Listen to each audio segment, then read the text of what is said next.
عامر خان سے میری ملاقات ہوئی، میں نے اس کو کوئی دین کی بات نہیں کی، صرف محبت تھی۔ اب تک اس کے میسج آتے کہ میں زندگی میں کسی سے متاثر نہیں ہوا، تم پہلے آدمی ہو جس سے میں متاثر ہوں، میں نے کوئی جادو کیا، صرف محبت۔ لوگوں کو محبت دو، قریب ہوں گے۔ میں جب گیا بڑی مشکل سے اللہ نے، ملاقات کا کوئی راستہ ہی نہیں تھا، وہ مجھے نہیں جانتا تھا، میں اسے نہیں جانتا تھا، تو کوئی موقع نہیں مل رہا تھا ملاقات کا۔ تو اللہ نے شاہد آفریدی کو بھیج دیا۔ شاہد آفریدی اس کی دوستی تھی، ہمارا جو کرکٹر ہے۔ میں نے اس سے فون پر کہا یار میری ملاقات تو کروا۔ اس نے ملاقات کروائی تو اس نے مجھے کہا آدھا گھنٹہ ہے، آدھا گھنٹہ۔ جب میں پہنچا میکسیمم پونا گھنٹہ، میں کہا ٹھیک۔ میں گیا تو وہ سہما ہوا چہرہ کہ بھئی مولانا آ گیا، پتہ نہیں کیا کہیں گے، بھئی یہ تو کیا کر رہا ہے، تو حرام کر رہا ہے، ناچ رہا ہے، گا رہا ہے، توبہ کر، ابھی تیرے لیے دوزخ کا فیصلہ ہو جائے، پتہ نہیں کیا ہوگا۔ وہ ڈرا ہوا سہما ہوا تھا۔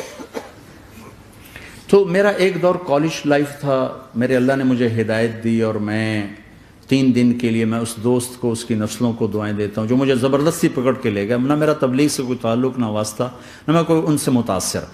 ایک لڑکا تھا، بنگالی تھا، گشت کرتا تھا، لیکن میں اس سے ذرا متاثر نہیں ہوا۔ میرا دوست متاثر ہو گیا تھا، تو میں تو ان کے قریب سے نہیں گزرتا تھا۔ تو وہ اور میں اسکول میں اکٹھے آ رہے تھے، کالج میں اکٹھے آ رہے تھے، تو وہ متاثر ہوا، وہ 3 دن کے لیے جا رہا تھا، تو مجھے بتائے بغیر میرا ہاتھ پکڑ کے لے گیا، مجھے کام ہے چلو میرے ساتھ۔ اور میں اس کو انکار نہیں کر سکتا تھا، یہ میرا اس کا تعلق تھا۔ اب بھی اسی طرح بھائیوں جیسا تعلق، میں اس کا احسان ماں، مجھے زبردستی لے گیا۔ ہمارے پنجابی کی مثال ہے، کبے نو لت لگی، وہ سیدھا ہو گیا۔ وہ جو ہوتا ہے ہنچ بیک ہوتا ہے نا، اس کو کسی نے لات ماری تو وہ سیدھا ہو گیا۔ مہربانی بھائی تیری لات سے میں سیدھا ہو گیا، تو مجھے تو وہ کبے والی لت پہ گئی۔ تو اللہ نے مجھے اس طرف لگا دیا۔ اور جب میری کالج لائف، میں نے کالج کا بہترین سنگر تھا، اسکول کا بہترین، یہ جنید جمشید کیا ہے جو اس زمانے میں یہ سارا کو اٹھایا میں نے سارا کیا ہے۔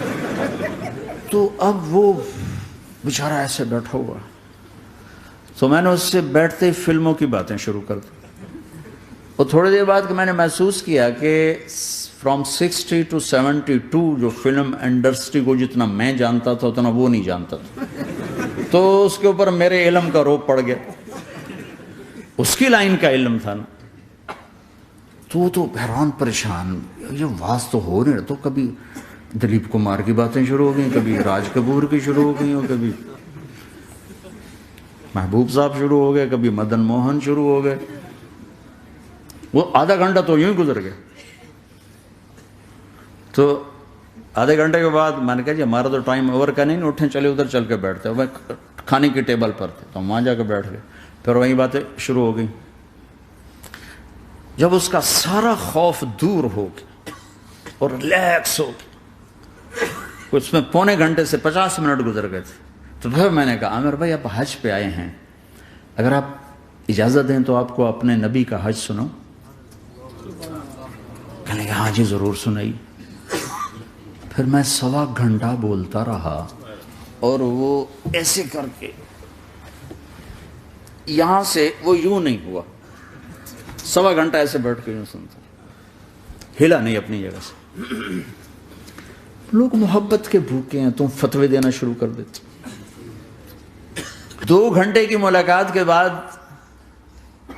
جب ہم نکلے تو نیچے تک چھوڑنے آیا عامر خان۔ حج کے بعد میں نے کہا ایک ملاقات اور ہو جائے گا، ضرور ہوگی۔ پھر اس کا میسج آیا کہ میں مدینے چلا گیا ہوں، معذرت چاہتا ہوں۔ میں نے کہا میں مدینے آ جاؤں گا، میں مدینے پہلے ہو آیا تھا حج سے پہلے۔ تو اس نے کہا کہ آپ 14 تاریخ کو آ جائیں، 4 سے 6 کا ٹائم میں نے آپ کے لیے رکھا ہے۔ تو میں، جنید اور ایک اور ساتھی ہم دوبارہ وہاں چلے گئے 4 بجے۔ 4:15 ہم اس کے ساتھ ہماری سٹنگ شروع ہوئی، 4:15 سے 10:15 تک 6 گھنٹے مسلسل، اور اس کے ماتھے پہ ذرا نشان نہیں آیا کہ میں بور ہو رہا ہوں۔ اور اس کے بعد ہم اٹھے، اس کا جی نہیں چاہ رہا تھا کہ ہم اٹھ کے چلے جائیں، محبت۔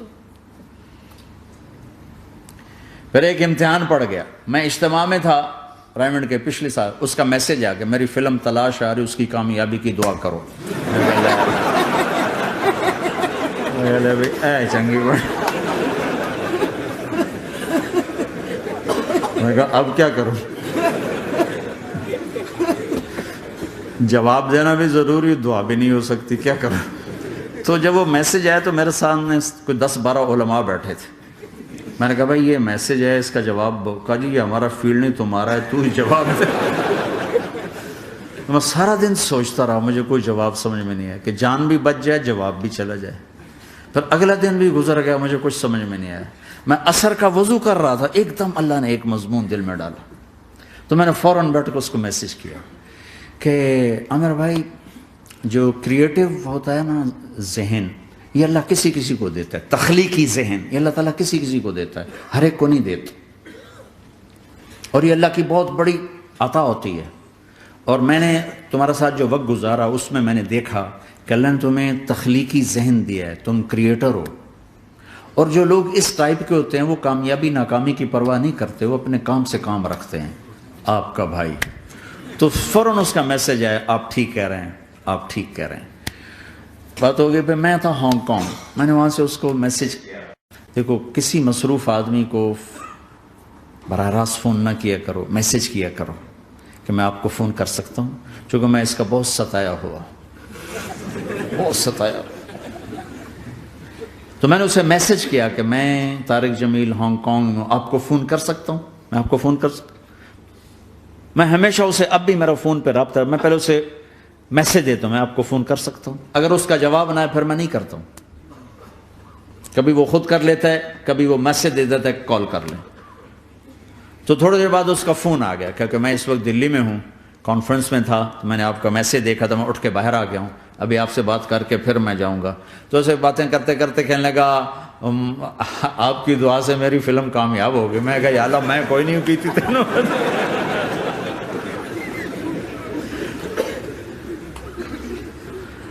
بھائیو محبتیں بانٹو، نفرتیں تو پہلے ہی بہت پھیل چکی.